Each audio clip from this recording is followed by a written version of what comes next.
Good morning. Thank you for joining us at the Earth and Tree Miniature Shop in Amherst, New Hampshire. Today we're going to talk about installing flush mounted lights. So this works if you want any type of ceiling light that goes right up flush to the ceiling. It's also like this one. You can see right here it's got a flat surface up there, no chain or anything. It also is the same process for a wall sconce.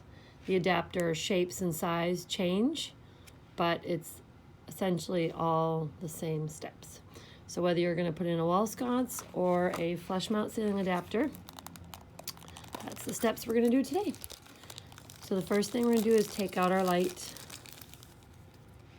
right here, open it up out of the package, untwist the wires. All of the lamps have a 2-wire power. So we're just gonna, this one we don't have to worry about separating the wires, they're already separate, but sometimes they come tied together in one piece of insulation and we have to cut them apart, but these are already separated. And now we're gonna open up our adapter. This one's CK 804-1. The dash after the 804 comes 2, 3. It just has to do with the size. So the larger the number, the larger the size. And you just want something that closely matches the disc on the actual lamp. You don't want something smaller, it doesn't really look right. And you don't want something twice as large because that also doesn't seem like it fits right. So you just want to match something close. And if there's ever a light that doesn't have a size on the website or anything, you can definitely shoot us an email and we can match the adapter.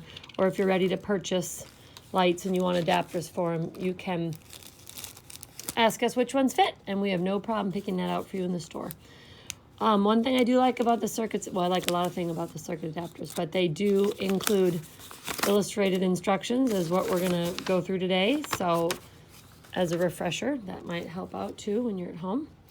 So you can see right here, I call this the plastic disc part. This is going to get glued flush onto your actual fixture. The wires are going to go through the center. And then in this little package, there are 2 very small spring-loaded adapters.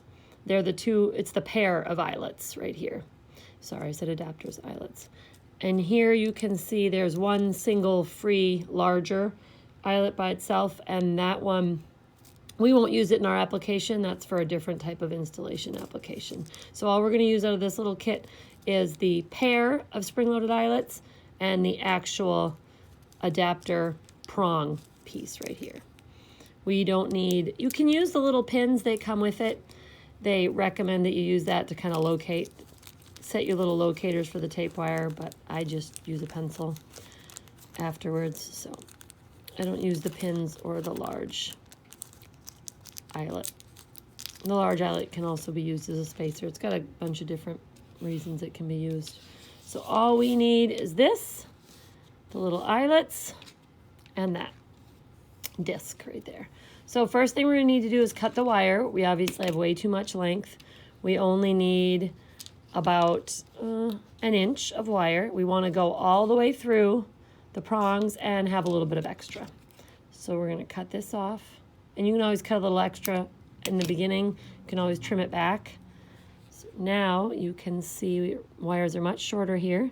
Now we have to strip. These wires are insulated. That's what you see that's brown here because the actual wires underneath are copper. So we need to strip the insulation off. I use my fingernails. They are my #1 tool. You could use a tiny microscopic wire stripper. These wires are typically 32 gauge. So it's not the easiest thing to have a wire stripper around at home that's the right size. You can also use the back end of scissors, the back end of an X-Acto knife, something that's not the sharp cutting side, but the actual blunt edge right here. Because what we essentially need to do is just scrape some of the insulation off the wire. The important part, though, as we start to scrape the insulation off, is we don't want to pull it right off immediately.